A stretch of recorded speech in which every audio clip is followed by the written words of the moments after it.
예수님과 부자 청년과의 대화, 이런 제목으로 말씀드렸는데요.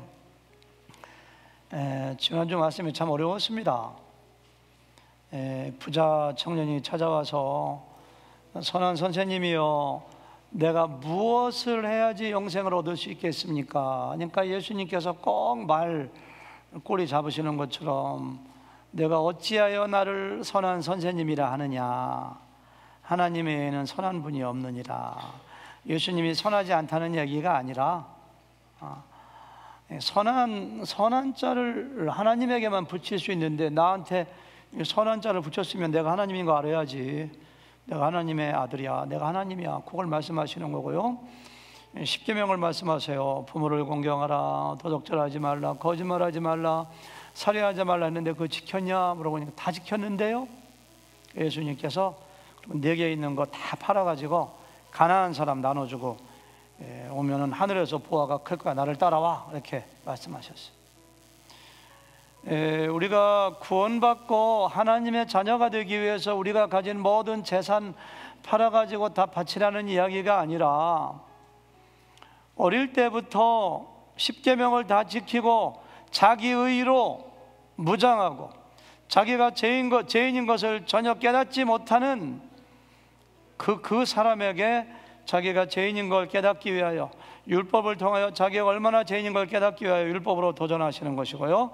그 다음에 재물 있는 자가 하나님 나라에 들어가기가 얼마나 어려운지, 낙타가 바늘기에 들어가는 것이 쉬우니라, 이렇게 했어요. 아니, 부자만 하나님 나라에 들어가기 어려운가요? 여자도 어려웠고요, 남자도 어려웠고요, 유대인도 어려웠고요, 종도 자유자도 어린아이도 어른도 천국에 들어가지 못해요. 다 죄인이기 때문에. 그 말씀이 무슨 말씀이냐, 그 다음 보니까 27절에 사람이 할 수 없는 거 하나님이 하시느니라. 사람이 천국 못 가요, 자기 힘으로. 하나님의 독생자 예수님을 통하여 천국 가는 길을 우리에게 준비해 주시고 구원시키시는, 그걸 지금 말씀하시는 거거든요.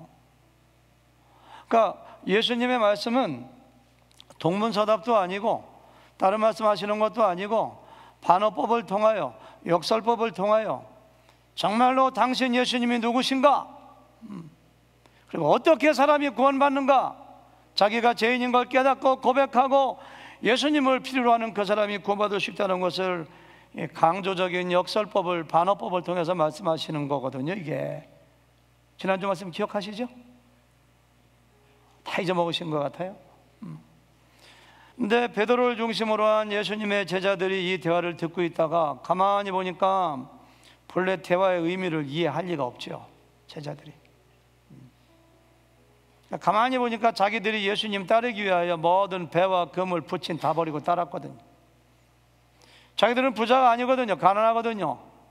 그러니까 예수님께 물어봐요. 우리는 모든 거 다 버렸는데요, 예수님 무엇을 주시겠습니까? 이렇게 물어보는 거예요. 좋은 질문 아닙니다. 성숙한 질문 아니에요, 이것은. 부자 청년이 버리지 못하고 근심하고 돌아갔다고 하니까 부자 청년하고 이렇게 비교하는 어떤 자만심에 사는 질문이고, 또 자기들이 정말로 메시아를 만나서 배와 금을 다 버리고 쫓았는데 정말로 뭔가 보상 심리에서 우리에게 뭔가는 해주셔야 되지 않겠습니까? 이런 심리에서 질문한 것이 바로 이거예요. 이와 같이 약간 어리석은, 약간 어린아이와 같은 질문을 함에도 불구하고 예수님은 아주 진지하게 친절하게 대답해 주세요. 그것이 우리가 읽었던 29절 30절 말씀 같이 한번 읽어보실까요? 한번 읽어보신 다음에요, 여러분들 느낌이 어떤가 좀 제가 먼저 여쭤볼게요. 앞에 앉으신 분들 뿐만이 아니라 뒤에 앉으신 분도 물어볼지 모릅니다. 그러니까 잘 읽어보시고 느낌을 얘기해 보세요. 29, 30 다 같이 시작. 이르시되 내가 진실로 너희에게 이르노니 하나님의 나라를 위하여 집이나 아내나 형제나 부모나 자녀를 버린 자는 현세의 여러 배를 받고 내세의 영생을 받지 못할 자가 없느니라 하시니라, 이렇게 했어요. 이 말씀 정말 어려워요. 제가 14년 전에 마가복음 강해 설교하면서 마가복음 10장에도 이 말씀 나오거든요. 그때 원고를 다시 보니까 대단히 죄송한데 해석을 잘못했더라고요. 그때 아멘 하신 분들 회개하셔야 됩니다. 너무 어려워서 그때도. 그래서 이 설교를 어떻게 할 것인가 3주 전부터 이 말씀을 가지고 고민하고 기도하고 연구하고 묵상했어요. 이근희 집사님 오늘 찬양인도 잘해 주셨는데 이 말씀을 딱 읽고 느끼는 점, 어떤 점이 이해가 안 되고 어려운가 한 가지만 얘기해 주세요. 김선호 씨님 준비해 주세요. 그 다음에 아니 이 말씀 이해가 되세요 지금? 네? 보상. 맞아요. 저는 제일 어려운 것이 현세라는 단어입니다. 현세라는 단어. 하나님 나라를 위하여 집이나 아내나 부모나 형제나 다 버리는 사람은 현세에 여러 배를 받고, 마가복음에 보면 100배를 받고. 11조 지금 가져오셨죠? 여러분들 성경책사에 그것도 11조 얼마 갖고 오셨나요? 100불 드리면 100배면 100불에 100배면 만불을 주신다는 얘기인가? 산술적으로? 여기 이해가 안 돼. 김선호 집사님 한번 얘기해 보세요. 이 말씀 읽고 느낌.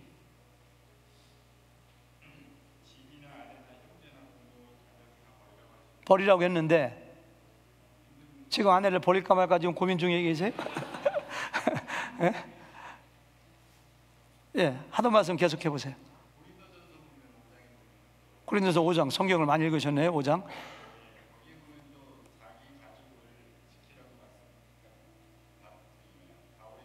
아내를 사랑하라고 했고 자기 친족을 돌아보지 않으면 믿지 않는 자보다도 악한 자라고 했는데 왜 또 아내를 버리라고 했는가? 좋은 관점으로. 우리 김석희 형제님, 정말 항상 앞에 예배 드리시는 분인데 한번 해보세요. 느낌 잘 모르면 아내한테 물어보시고. 네? 박경도 자매가 얘기해 보세요. 안세현 집사님, 성경 암송의 기재. 성경 암송을 너무 잘하. 예. 예? 예, 느꼈던 게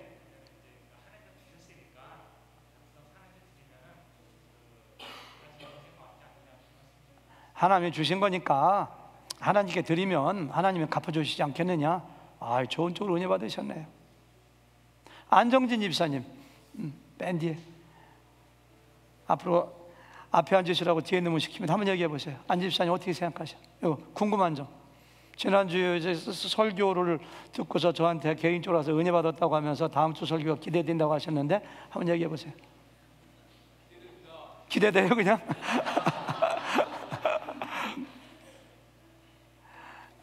참 저는 이 말씀을 읽고서 지금 말씀하신 대로 우리 가운데 예수님 믿고 구원받을 때 아내를 버리라, 집을 바쳐라, 형제를 버리라, 이런 거 요구받은 적도 그렇게 한 사람도 없어요.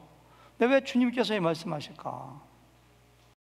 이렇게 버린 사람들은 현세에서 여러 배를 받고 내세에 영생을 받지 못할 자가 없다고 했는데, 영생을 받는, 구원받는 기준이 무엇인가를 버리고 하나님께 드리는 것이 기준인가? 우리가 어떻게 구원받습니까? 예수님을 나의 구주와 나의 주님으로 믿고 영접하면 구원받는데 왜 여기서는 버리는 걸 마치 영생을 받는 기준인 것처럼 말씀하시는가? 정말 이 말씀 어려워요.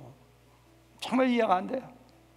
그래서 저는 누가복음 강해 설교하면서 여기 말씀은 띄워놓고 싶은 생각이 여러 번 들었지만은, 그러나 하나님의 말씀은 진리의 말씀이기 때문에 한치도 오차가 없는 거기 때문에 성령님께 지혜를 구하면서 제가 이렇게 해석을 했어요. 세 가지로 해석을 했는데요, 그 세 가지가 우리에게 다 적용이 됩니다.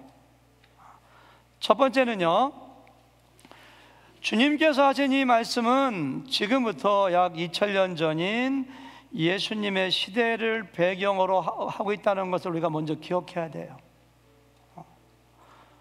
예수님 시대, 초대교회 시대에는 예수님을 믿으면 그 당시에 종교인 유대교회에서 출교당하고, 거기서 출교당하면 가족과 단절돼야 되고, 자기가 의도적으로 아버지, 어머니, 아내가 싫어서가 아니라 자기가 예수님 메시아 되시고 구원자 되시고 주인 되신 예수님을 나의 신앙으로 고백하면은 자기의 의도와 관계없이 아버지, 어머니, 아내를 버린 격이 되고요, 유산도 받지 못하고요, 그래서 모든 집을, 모든 전토를 벌인 것처럼 되어버려요. 그러니까 이것은 그 당시에 예수님을 믿고 신앙을 고백했다는 의미로 우리가 받아들여야 되고요. 자기의 모든 기득권을 잃어버리고 모든 유산도 가족관계도 단절될 정도로 예수님에 대한 믿음과 신앙을 고백한 사람이 구원받지 못하겠습니까? 그러니까 이런 사람이 영생을 얻지 못할 자가 없느니라. 그거 지금 주님께서 말씀하시는 거예요. 우리가 이 말씀을 어렵게 느끼는 것은요, 2000년 전을 대상으로, 지금도 마찬가지죠. 터키라든가 이란이라든가 이라크, 파키스탄, 힌두권인 인도 같은 데서는 예수님 믿으면 자기 목숨을 거의 내놓아야 됩니다. 가정에서 쫓겨나가고요, 호적에서 이름을 파가야 되고요, 유산도 받지 못하고요. 가끔은 신문에 보니까 인도 같은데 파키스탄에서 자기 여동생이 예수 믿고 기독교 신자가 되면은 명예살인하잖아요. 명예살인. 그러니까 그런 나라, 예수님 시대에는 예수님을 믿는 것은 모든 걸 버리는 것처럼 포기해야 돼요. 그러니까 영생을 얻지 못할 자가 없죠. 그것은 현세 여러 예배를 받는다는 것은 조금 더 깊이 생각하면 예수님께서 하나님의 뜻대로 사는 자가 내 형제요 자매요 나의 어머니니라, 예수님의 공동체에 들어오게 되면은 예수 믿고 구원받은 모든 사람들은 혈연의 형제 자매는 아니지만 예수님의 보혈의 피로 맺어진 새로운 패밀리 공동체가 형성되기 때문에 내가 내 어머니 한 분 버렸는지 모르지만 수많은 분들이 나의 어머니요 나의 형제요 자매요 새로운 공동체가 형성된다는 것을 주님께서 이렇게 말씀하신 거예요. 우리가 이 말씀을 잘 이해가 안 되는 것은 그 2000년이라고 하는 시대적인 갭, 어떤 종교적인 문화적인 차이를 간과한 채 이 말씀을 대뜸 21세기 미국에서 한국에서 살아가는 우리에게 적용하면 이 말씀이 그대로 이해가 안 되죠. 그러니까 그 당시에 예수님께서 어떤 사람들을 타겟으로 어떤 사람들을 위로하기 위해서 이 말씀을 하셨는가를 생각하면 이 말씀이 금방 이해가 되죠. 이해가 되죠? 아멘? 아직 이해가 안 되시는 것 같아요. 두 번째, 오늘 이 예수님의 말씀은 좁은 의미보다는 좀 더 포괄적인 면에서 해석하면 이해가 됩니다. 내가 집을 바쳤습니다. 집을 포기했습니다. 현세에서 100배 나왔고 집을 100채 주신다는 얘기인가요? 집을 버렸어요. 집을 하나님께 드렸어요. 여러분, 하나님이 집을 100채 주고 여러 배 준다는 얘기인가요? 어머니를 포기하고 내가 예수님 따르다가 너무너무 소중해서 가족과 단절되었어요. 어머니를 100명 주신다는 얘기인가요? 내 형제를 100명 준다는 얘기인가요? 내가 돈을 1000불을 하나님께 드렸으면 그거에 100배를 그대로 주신다는 건가요? 그러니까 이 말씀은 눈에 보이는 물질적인 보상으로만 국한해서 생각하지 말고 좀 더 영적인 눈을 열어가지고 내가 예수님을 나의 구주와 주님으로 믿고 영접함으로 내가 받게 될 영적인 보이지 않는 모든 걸 포함해서 주님께서 현세의 100배로 여러 배로 보상하신다는 말씀으로 우리가 이해를 하면 금방 이해가 됩니다. 우리가 나오신 지 한 4개월 되시는데요, 마크 리 성도님 어디 계시나요? 3부에 배우시는데 아까 들어오시는 것 같더니 제가 지난 수요일 날 함께 식사를 하면서 간증을 들었는데, 어디 계세요? 예, 거기 계시네. 제가 좀 예정 들어도 되겠어요? 같이 한 2시간 동안 식사하면서 정말 참 간증이 은혜가 되시더라고요. 교회를 전혀 안 다니시던 분인데 지난 송구 영신 예배 때 저에게 처음 나오셨어요. 월요일 새벽부터 나오셔가지고 지금까지 우리에게 계속 한 번도 안 빠지고 나오셔요. 혼자 한 2개월인가 나오시다가 이제 부인 되시는, 이름도 이뻐요, 백미설 우리 자매님 같이 나오세요. 근데 아직까지 침례 받으신 분들이 아닙니다. 하나님의 천지를 창조하시고 하나님이 살아계시고 나를 사랑하신다는 것까지 믿으신대요. 대단한 거죠. 정말로 평생 동안 나를 창조하신 나의 주인이 누구신가를 정말 시커로서, 구조자로서 찾았던 인생을 사신 분 같더라고요. 우리 교회 나오자마자 주일날 예배해야 되니까 핸드폰 가게를 하는데 주일날 가게 문을 닫았대요. 대단한 믿음 아닙니까? 침례도 안 받았는데. 어떤 분은 10년, 20년 다녀도 가게 문 주일날 못 닫는데. 주일날 닫으니까 매출이 줄죠. 한 달 동안 계산해 보니까 핸드폰이 80대가 덜 팔렸더래요. 우리 백미설 자매님이 굉장히 유머러스하고, 아직까지 정말로 예수님을 나의 구주와 주님으로 영접하고 침례받은 적이 없으니까 그렇게 말하는 건 당연하죠. 여보, 당신 말대로 주일날 교회 저기와 가게 문 닫으니까 핸드폰 80대가 덜 팔렸어. 4,000불 손해봤어. 이거 어떻게 할 거야? 그러니까 마클리 성도님이 그랬대요. 웃으면서, 하나님이 백미설을 사랑하셔 그랬대요. 하나님이 백미설을 사랑해 이렇게 했대요. 그러고서 웃으면서가 중요해요. 같이 승질낸 게 아니라 웃으시면서 하나님이 보상해 주실 거야 이렇게 했대요. 하나님이 보상해 주실 거야.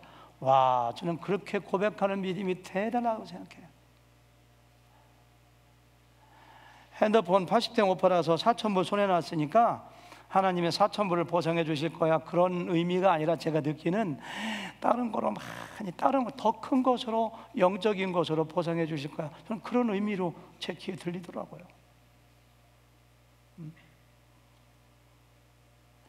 결혼했는데 신랑 친구들 밥을 대접하는데 신랑 친구들이 전부 다 스님들이더래요. 스님들.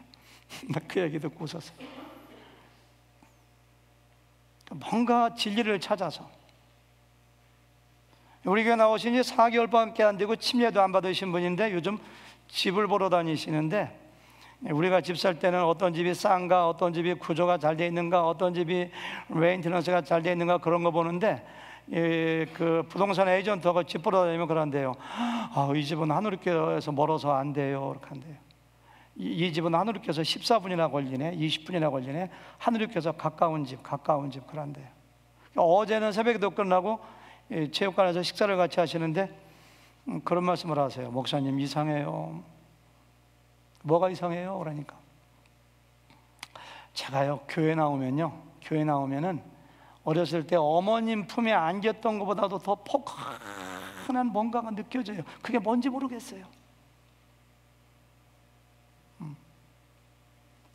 이 성경에 보면은 예수님을 나의 구원자와 나의 주님으로 믿고 영접하면은 세상이 줄 수 없는 나의 평안을 너한테 준다고 했거든요. 예수님 믿으면은 소망 없이 살아가던 사람이 천국에 대한 소망을 가지고 살아갑니다. 예수님 믿지 않는 사람들은 무슨 소망이 있습니까? 돈을 많이 번다 한들, 집을 여러 채 가진다 한들, 죽으면 내 것이 아닌데 무슨 소망을 가지고 살아갑니까? 그러나 구원받은 하나님의 자녀, 하나님의 백성들은 실패해도 실패하는 것이 아닙니다. 영원한 생명을 가졌습니다. 천국을 바라보며 살아갑니다. 날마다 가진 것이 없지만 기쁨이 있습니다. 모든 일에 감사할 수가 있습니다. 이 영적인 축복, 이 영적인 보상을 어찌 작다하겠습니까? 물질에 대한 보상만이 아닙니다. 눈에 보이지 않는 그 어마어마한 보상을 현세에도, 예수님이 재림하시기 전에도 너희 육신의 생명이 있을 때도 내가 주시겠다고 말씀하시는 이 말씀을 포괄적으로 영적인 의미까지, 물질만이 전체인가요? 우리가 너무너무도 물질을 우선시하는 마음으로 굳어있기 때문에 꼭 물질의 보상만 생각해요. 그런 뜻이 아니라는 거예요. 주님께서 주시는 것은 눈에 보이는 것보다 보이지 않는 더 큰 것을 주시겠다는 그런 의미로 우리가 이 말씀을 받아들이면 얼마나 은혜가 돼요. 아멘. 마지막 세 번째, 오늘 말씀을 21세기 미국에서, 한국에서 종교의 자유가 주어진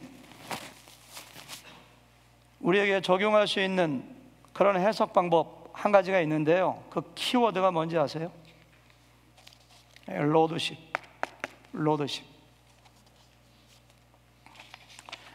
제가 이렇게 두 가지를 해석하고 나도 뭔가 마음에 뭔가 와닿지가 않아요. 그래도 21세기 살아가는 우리에게 이 말씀이 꽉 적용돼야 되는데, 계속 기도하다가 제가 한 단어를 잡은 것이 로드십이 뭔가요?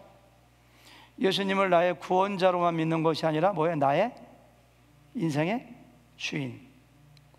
하나님이 나의 주인이시고 내 생명의 주인이시고 내 자녀의 주인이시고 내 집의 주인이시고, 하나님이, 예수님이 나의 주인이시라는 것이 로드십이잖아요. 그 단어를 여기다 적용하면 오늘 말씀의 의미가 확 풀려버려요.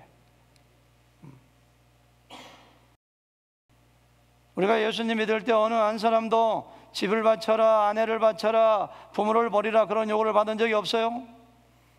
근데 지난주에 말씀과 오늘 말씀 보니까 부자 청년에게 내게 있는 거 모든 거 팔아서 가난한 자 놀아주고 나한테 오면 하늘에 보화가 네게 있고 네가 내 제자가 될 것이라고 말씀하셨고, 오늘도 마치 모든 것을 버려야지만은, 구원받고 버려야지만은 현세에서 보상받는 것처럼 주님께서 말씀하시는데, 우리는 한 번도 버린 적이 없고 버리라고 요청받은 적, 그렇게 설교하시는 분도 본 적이 없는데, 이 컨플릭트, 이 갈등 문제를 해결하는 것이 바로 로드십입니다. 로드십.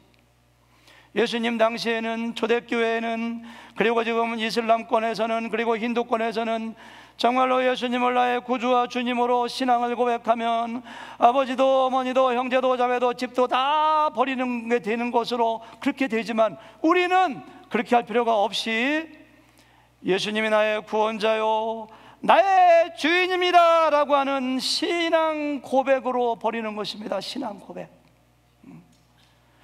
여러분들이 정말로 예수님을 나의 구주와 주님으로 믿고 신앙으로, 입으로 고백하셨는가? 그러면 버린 거예요. 버린 거. 하나님께서 언젠가는, 아마 우리의 평생 동안 그럴 일이 없겠습니다만, 정말로 극적인 상황에서 내가 쓰겠다, 네 집을 버려라 하면 우리는 왜? 주인이 하나님이기 때문에 우리는 신앙 고백으로 버린 거예요, 말하자면. 여러분, 성경을 읽어보세요. 예수님을 나의 구원자로 믿는다는 것은 동시에 예수님이 나의 주인인 것을 고백하는 것이고, 그걸 강조합니다. 예수님의 모든 제자들은 반드시 예수님이 나의 구원자 메시아 그리스도임을 고백하지만 동시에 주인인 것을 고백합니다.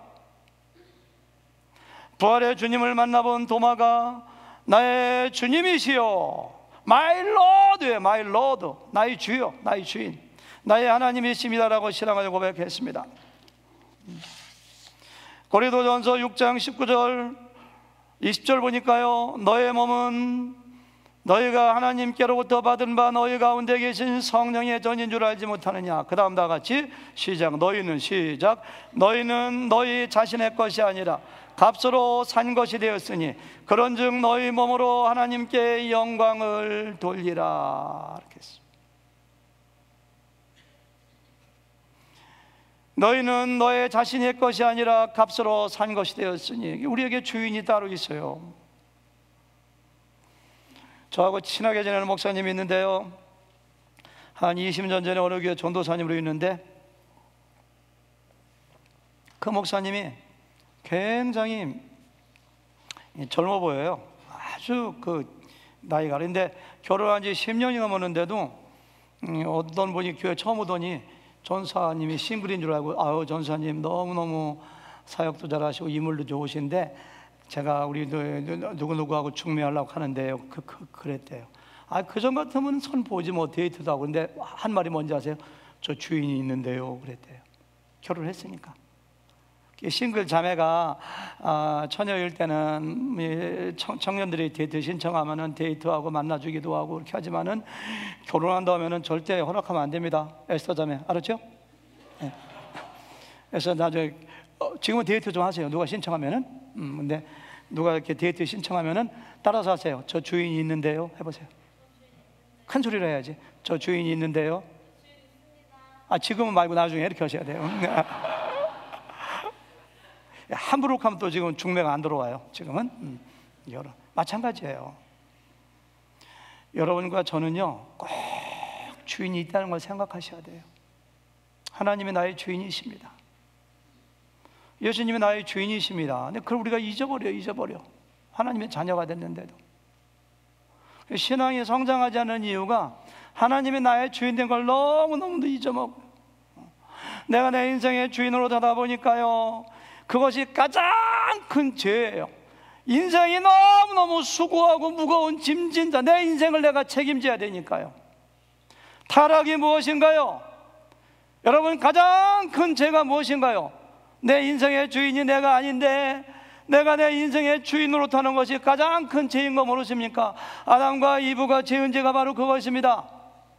하나님이 주인인데 자기들의 주인 노릇하려고 하나님 말씀을 거역하다가 에덴 동산에서 쫓겨났습니다. 사탄이 어떤 존재인가요? 하나님과 동등하게 되어 하나님 자리에 앉았던 자가 사탄입니다. 며칠 전 신문 보니까 한국의 어느 비행기 조종사가 어떤 사람의 땅 9,000평을 자기 것으로 만들기 위해서 사기치고 재판에서 1심에서 이겼다가 2심에서 진실이 드러났어요. 내 것이 아닌데, 내가 주인이 아닌데 내가 탈취하는 거 얼마나 큰 죄인가요? 내 인생의 주인이 내가 아닌데, 하나님이 주인이고 예수님이 주인인데 내가 주인으로 타는 것이 얼마나 큰 죄인가를 여러분과 제가 깨달아야 됩니다. 옆 사람하고 마주보면서 한번 얘기해 보세요. 전 주인이 있어요. 한번 해보세요. 전 주인이 있어요. 전 주인이 있습니다. 하나님이 우리 주인이세요.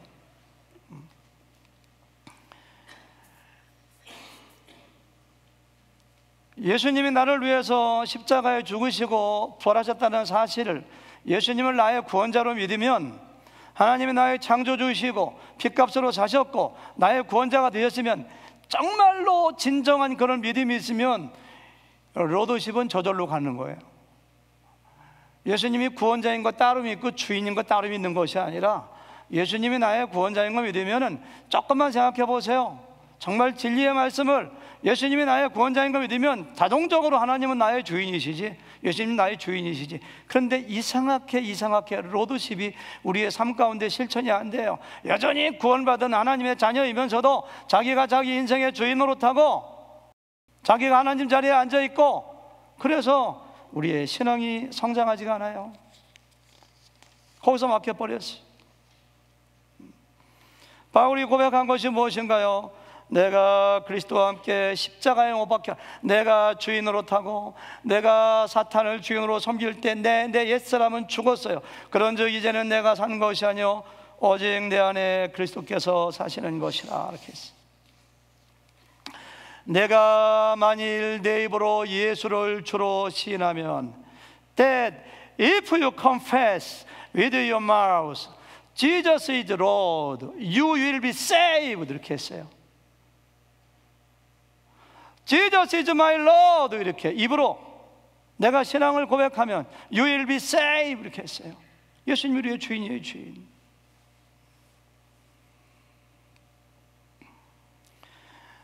하나님을, 예수님을 우리의 주인으로 섬길 때 세 가지 의미가 있습니다.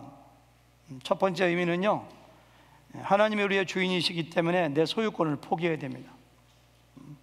예수님이 나의 주인이시기 때문에 예수님이 나의 모든 것의 소유권자이십니다. 인생에서 내 것이라는 거 아무것도 없어요. 내 인생은 하나님 것입니다.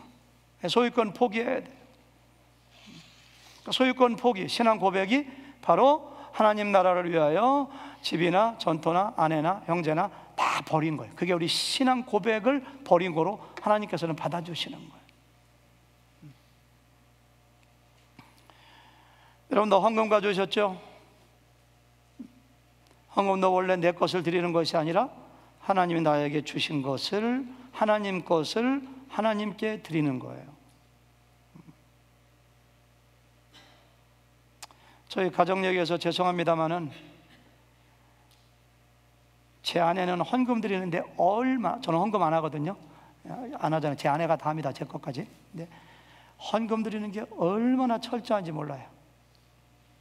10이 얼마 딱 생기면 그 자리에서 11조 탁 띄어요. 아, 여보, 한 달에 한꺼번에 드리지 왜 그래? 그러면은, 아유, 조금만 잊어먹으면 안 돼. 그리고 하나님께 드릴 때 그렇게 기뻐해. 그렇게 기뻐할 수가 없어요. 목사인 저도 저렇게 하나님께 많이 드리면 어떻게 하려고 해요? 어떨 때는 그럴 때 목사인 저도. 근데 제 아내는 절제. 근데 그렇게 기뻐하면서 드려. 헌금을 하나님께. 그렇게. 내 것을 하나님께 드린다고 생각하면 아까워서 못 드려요. 어떻게 번 돈인데요? 생각을 바꾸셔야 돼요. 다윗이 역대상 29장에 보니까 하나님이 우리에게 주신 것으로 하나님께 드렸으니 얼마나 감사한 적의 헌금의 의미입니다. 이것이. 감리교회 창시자인 그 요한 웨슬리가 교회에서 근무하고 있는데 어떤 사람이 막 달려와가지고 목사님 큰일 났습니다. 왜 그러세요? 목사님 집이 불타고 있습니다. 다 타버렸습니다. 그러니까 태연하게 그랬대요. 웃으면서 아닙니다. 내 집이 불탄 게 아니라 하나님 집 불탔습니다. 하나님 집 불탔으니 저의 책임이 좀 적어졌죠. 이렇게 돼요. 얼마나 위대한 신앙 고백인가요? 내 재산에 내 인생의 주인이 나라고 생각하면요, 가지고 있던 건 날아가면 못 견딥니다. 돌아버립니다. 오래전에 한국에서 저희 친척 중에 한 분이 그 당시에 상당한 금액을 누구 빌려줬다가 사기 맞았어요. 파리가 방해하네 설교를. 예, 사기 맞았어요. 그러니까 이분이 아니 10년 동안 벌어도 못 벌 돈이 순식간에 날아갔으니까 그래서는 혼이 빠지시더라고요. 저희 작은아버지신데 비가 오는데도 앞에 있는 다리 가서 하루 종일 왔다 갔다. 처음에는 이렇게 정신이 돌아오신 줄 알았어요. 한 일주일 있으니까 이렇게 돌아오시더라고 보니까요. 근데 우리가 하나님이 우리의 주인이라고 생각하면요, 여러분들 아시잖아요. 저도 사업하다가 돈 좀 조금 있다가 다 날아가 버렸잖아요. 근데 하루나 이틀 잠깐 힘들다가 그냥 하나님이 주셨던 거 하나님이 가져가셨는데 뭘, 하나님이 더 큰 거 주시지. 제가 생각해 보니까 옛날에 제가 조금 재산 가지고 있을 때보다 제가 지금 마음이 더 부자입니다. 더 행복해요. 실제로 가요. 욥의 고백이 그것이 아닌가요? 아니 뭐 자녀가 10명 있었고 뭐 양이 7,000마리, 소가 뭐 어떻고 어마어마한 동방의 부자였었는데 하루아침에 다 하나님이 가져갔습니다. 웬만한 생각할 때면 하나님 왜 그러십니까? 하나님 내가 잘못한 게 무엇입니까? 그럴 텐데 뭐라고 하십니까? 내가 모태에서 알몸으로 나와 싸운 적 또한 알몸이 그리로 돌아갈지니라. 주시니도 여호와시요 거두시니도 여호와시니 여호와의 이름이 찬송을 받으실지니라 하고 입으로 범죄하지 않고 하나님을 찬송한 욥의 신앙이 어떻게 나올 수가 있는가요? 하나님이 주인이시기 때문에. 두 번째, 하나님이 나의 주인이라는 사실은요, 내 인생의 내 삶의 모든 결정권자가 내가 아니고 하나님이시라는 사실을 고백해야 돼요. 여러분도 사업하시죠? 가게도 하시죠? 내 가게 매니저가 주인이 내 말도 안 듣고서 물건을 어마어마하게 들여놓거나 물건을 어마어마하게 싸게 팔거나 따로 가게를 또 하나 내거나 그러면 그 사람 잘르지 데리고 있겠습니까? 결정권은 주인에게 있지. 하나님의 주인이고 우리는 매니저, 청직이기 때문에 결정할 권리가 하나도 없습니다. 전부 다 하나님이 결정하셔야 돼요. 근데 가만히 보면요, 뭐 사업을 열을 때도, 그리고 뭐 이사를 갈 때도, 자녀 대학을 결정할 때도, 그리고 뭐 할 때도 보면 하나님께 물어보고 대답이 올 때 하는 사람도 있습니다만은 되게 그렇게 안 하는 것 같아요. 그러고 나중에 사업이 안 되고 어려워지면 하나님 원망하고 하나님 어떻게 나한테 이럴 수가 있습니까? 저들 우리 교회에서 18년 동안 목회하면서 왜 다른 교회로 옮기고 싶은 적이 없었겠습니까? 있었을까요? 없었을까요?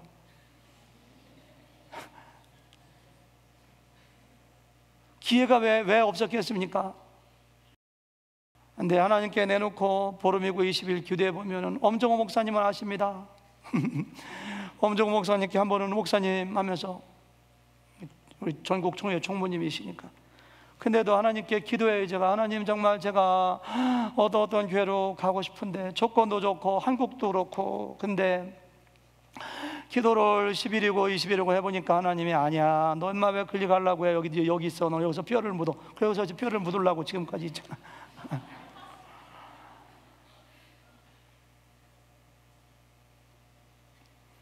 부자가 농사를 잘 지어가지고 그냥 곡식이 많으니까 창고를 짓고서 그냥 야 내 영혼아 잘 먹고 잘 살자 하니까 하나님이 스투핏 이 어리석은 자야 내 영혼을 내가 오늘자로 찾으면 이게 네 것이 돼. 그 생명 자기 거 아닙니다. 여러분들 지금 여기 그 살아계신 것도 하나님의 생명 주신 거예요. 생명도 하나님 것이기 때문에 그냥 이렇게 가져가면 그냥 거기 쓰러져 죽는 겁니다. 그래요 안 그래요? 그렇잖아요. 야고보서 4장 보니까 어떤 장사하는 사람이 와 내가 내일은 어디 가서 퓨처 플라이 사고 도넛가게 사고 뭐 돈 많이 벌겠다라고 혼자 막 얘기하니까 하나님 그런 말씀하세요. 야 내일 일은 네 것도 아닌데 뭐 이렇게 네가 정말 하나님을 주인으로 섬기면은 하나님의 뜻이면 이것도 하고 저것도 하고 이렇게 하리라. 네가 네 마음대로 내일이 네 것인 양 하는 것이 죄니라 이렇게 했어요. 죄니라. 죄가 뭔가 죄냐. 내일은 내 것이 아닙니다. 오늘도 내 거죠. 근데 내 것인 것처럼 하는 게 죄니라 이렇게 했어요.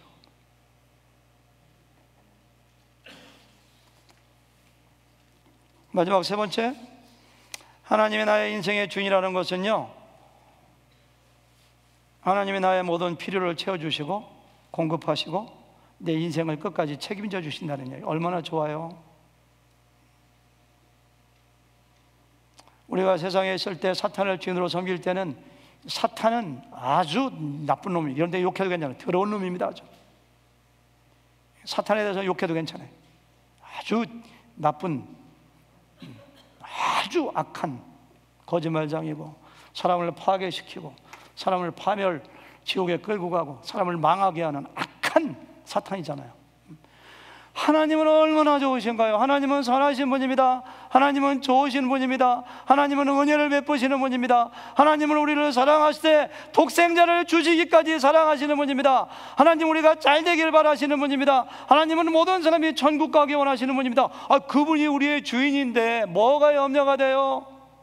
다 공급하시고 다 책임져 주시고, 그런데 내가 내 인생의 주인 되어서 내가 책임지려고 하고 내가 고민하고 내가 걱정하니까 얼굴이 펴질 날이 없어요. 그러니까 예수 믿는 사람들은 얼굴이 밝아야 됩니다.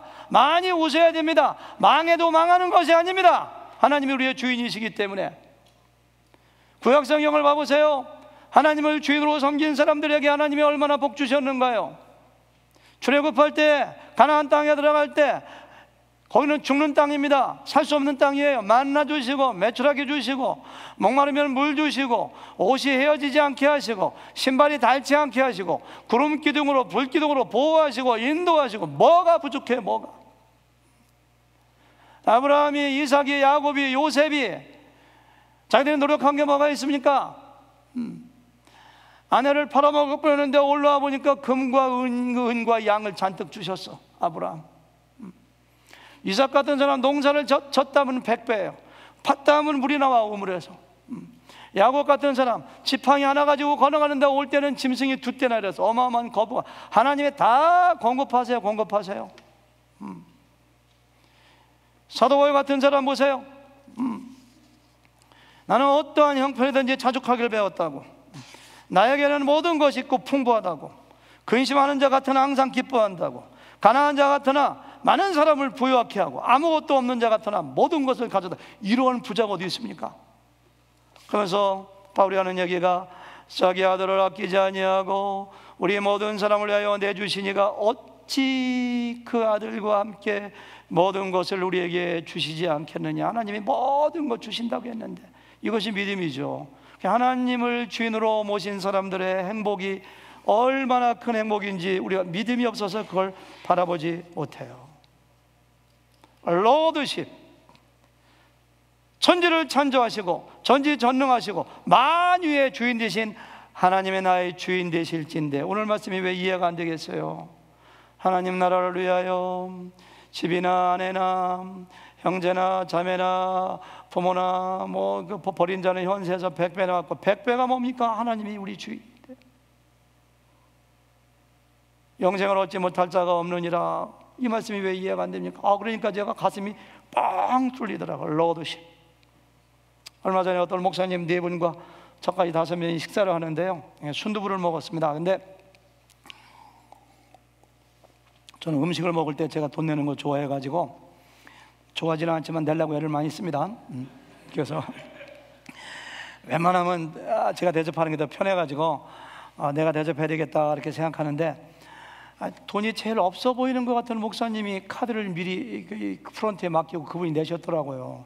제가 마음이 너무 불편해가지고 목사님 왜 그러세요? 목사님 무슨 돈이 있다고 그러세요? 그러니까 그분이 하는 얘기가 정색을 정말 농담을 안 하시는 분이거든요. 근데 그분이 우리 아버지 굉장히 부자인 거, 우리 아버지 굉장히 부자입니다 하더라고요. 진짜인 줄 알았어요. 아니 한국에서 아버님이 뭐 하시나요? 하니까 아니 하늘아버지 말입니다 하더라고요. 그것도 신앙 고백이죠. 내가 가진 것은 없지만, 남들이 보기에 가난하게 보일지 모르지만, 사례금은 조금 받지만 힘들지만은 하늘 아버지가 나의 주인이신데 뭐가 부족하냐, 그런 신앙. 그 말이 은혜가 되더라고요. 그래서 제가 속으로 부끄러웠어요. 그렇구나. 꼭 믿으세요. 하나님 우리의 주인이십니다.